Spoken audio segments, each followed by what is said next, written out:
오늘은 우리 누가복음 6장 46절부터 49절입니다.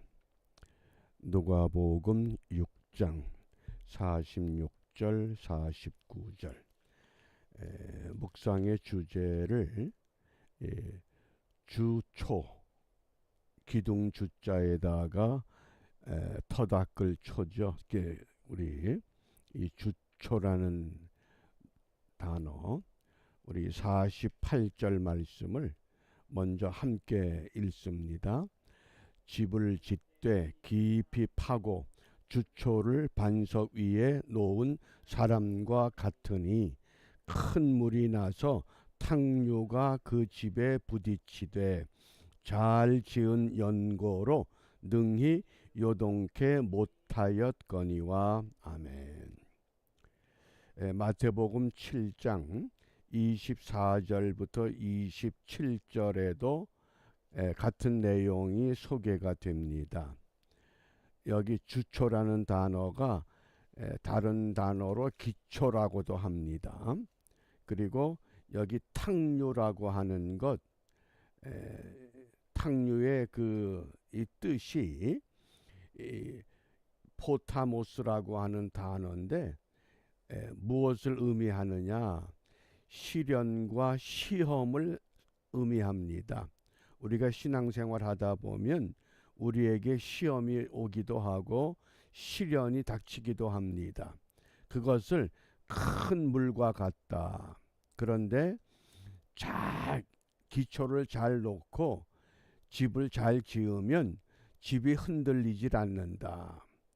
그렇지 못한 경우 마태복음에서는 모래 위에 지은 집과 같다. 큰 물이 나면 집은 떠내려간다. 무엇을 의미합니까? 신앙생활이 바람직하지 않다고 하는 것. 그러면 이 말씀의 배경을 우리가 먼저 이해해야 됩니다. 왜 예수님께서 이 주초라고 하는 이 기초를 말씀을 하셨는가? 예수님께서 많은 무리들을 바라보시고 또 제자들을 보면서 이렇게 당부하셨습니다. 나더러 주여 주여 하는 자마다 천국에 다 들어가는 것이 아니다.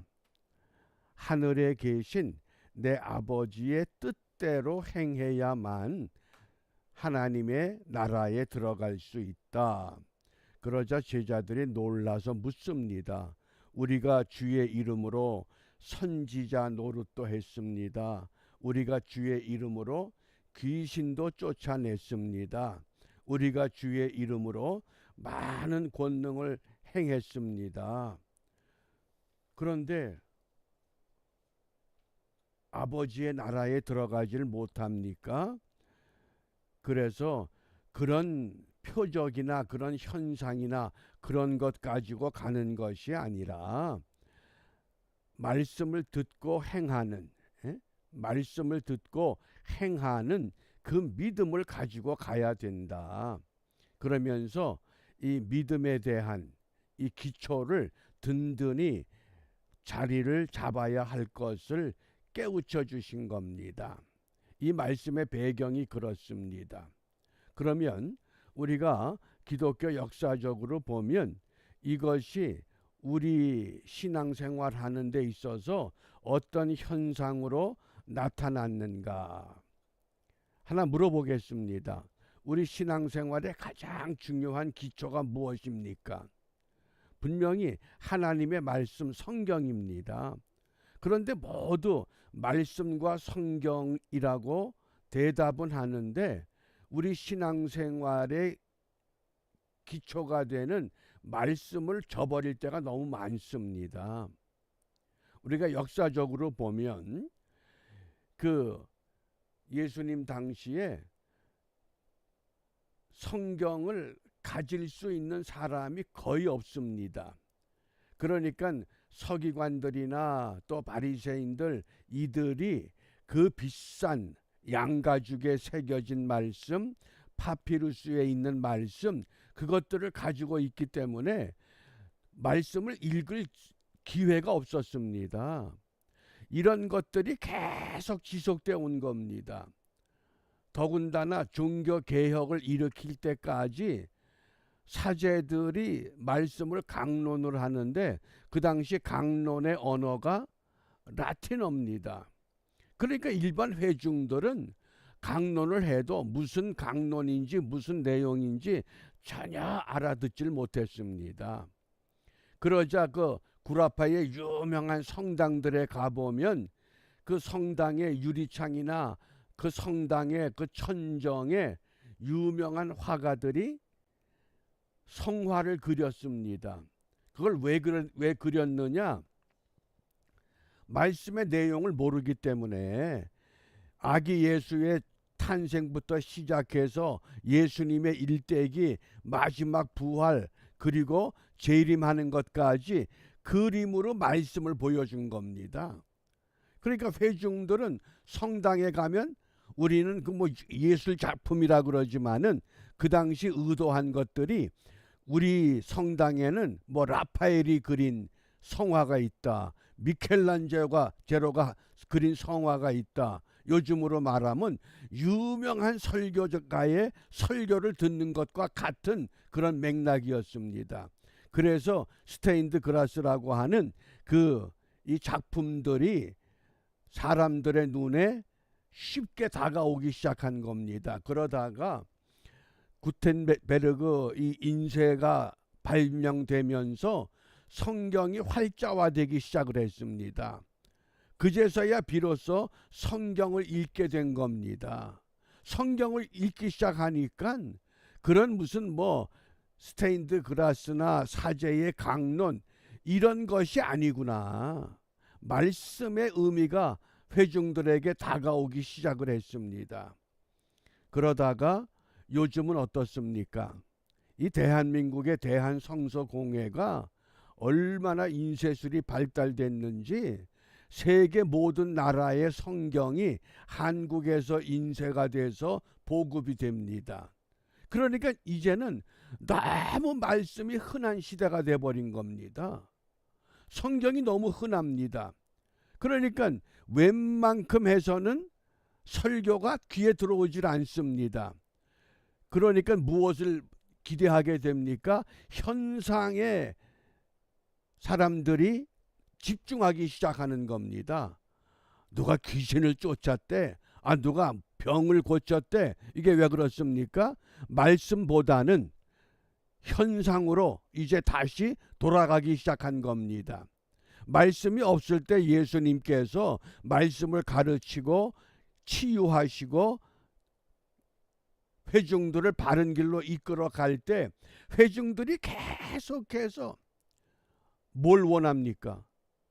더 놀라운 기적을 보기를 원합니다. 그래서 마지막 기적이 나사로를 살려내신 겁니다. 봐라, 죽었던 사람이 산다. 그런데 더 많은 사람들이 살아나기를 고대하는 것, 그것이 우매한 회중들의 마음입니다. 그러니까 예수님께서 더 이상 이런 표적을 구하지 말아라. 우리가 정말 바라볼 표적은 요나의 표적밖에 없다. 그래서 이 말씀으로 돌아가야 되는 것, 이것이 주초라고 하는 기초가 되는 겁니다. 그럼 우리가 어떻게 말씀으로 돌아가야 됩니까? 오늘 본문에 보면 47절입니다. 47절 말씀을 함께 읽습니다. 내게 나아와 내 말을 듣고 행하는 자마다 누구와 같은 것을 너희에게 보이리라. 여기 세 가지 동사, 나아와 듣고 행하는, 이것이 신앙생활의 영적 생활의 가장 바람직한 기초라고 말씀하신 겁니다. 나와라, 뭡니까? 예수님을 만나라, 그 뜻입니다. 정말 내가 예수님을 만나고 있는가? 그것을 요한복음 1장 12절에서는 영접하라 그랬습니다. 영접하는 자, 그 이름을 믿는 자들에게는 하나님의 자녀가 되는 권세를 주신다. 그 다음에 두 번째, 나왔으면 그 다음에 어떻게 해야 됩니까? 현상을 보거나 표적을 보려고 하지 말고 예수만 들으라는 겁니다.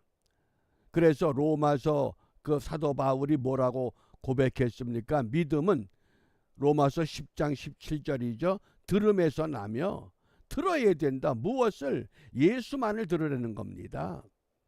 어떤 무슨 이야기를 듣고 역사를 듣고 세상의 정보를 듣는 것이 아니라 예수만 전하고 예수만 들어라. 그러기 위해서 말씀의 묵상이 필요한 겁니다. 그 다음에 세 번째, 행하라 그랬습니다. 어떻게? 예수님처럼 살아가라 그 뜻입니다. 예수님이 얼마나 많은 걸 가지셨습니까? 심지어 인자는 머리 둘 곳조차 없다고까지 우리에게 말씀하셨는데, 우리는 더 많은 것들을 가지고도 예수님 같은 삶을 회복을 못하고 있습니다.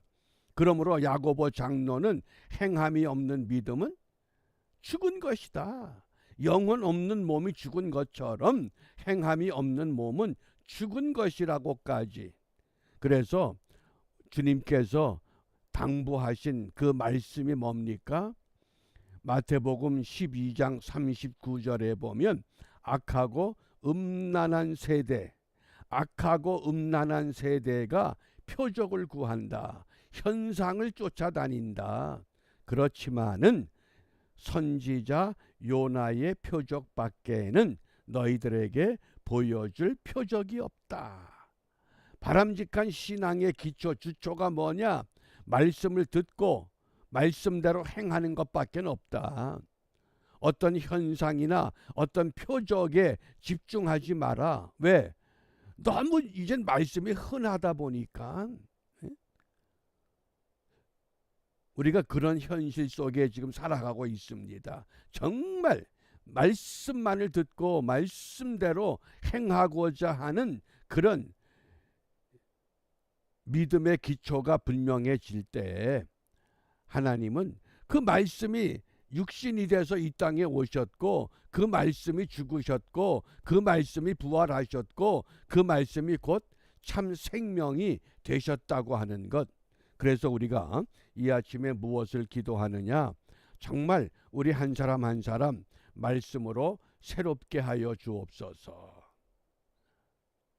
이 하나님의 진리의 말씀으로 새롭게 되기 위해서 말씀을 바르게 배우고 말씀을 확신하고, 그래서 믿음에 거하는 우리 이 믿음의 생활에 우리가 흔적을 바르게 새겨나가는 복된 이 하루가 되시기를 주님의 이름으로 부탁합니다. 기도하겠습니다. 길과 진리와 생명 되신 주님, 말씀이 육신이 되어 이 땅에 오셨고 그 말씀대로 사셨고 말씀을 가르치셨고 말씀이 미랄이 되어 많은 사람들을 위해 십자가에 죽으시고 다시 부활하시고 하늘에 오르시어 너희가 본 대로 다시 올 것이라 약속하셨기에 오늘도 저희들이 그 말씀을 부여잡고 말씀대로 순종하기를 원합니다. 그러나 우리에게 닥쳐오는 탕류와 같은 거센 이 유혹과 시련과 시험 때문에 흔들릴 때가 너무 많사오니 다시 한번 우리의 신앙의 기초를 반석 위에 주님의 말씀 위에 바르게 세워서 흔들림이 없는 믿음의 삶을 결단하게 하시고, 이러한 결단이 주님 앞에 가는 그날까지 흔들림이 없이 바르게 유지될 수 있도록 주 성령께서 우리 모두를 주님의 품으로 이끌어 주시옵소서. 한날의 모든 삶을 우리 주님 앞에 맡기며 예수님 이름으로 기도합니다. 아멘.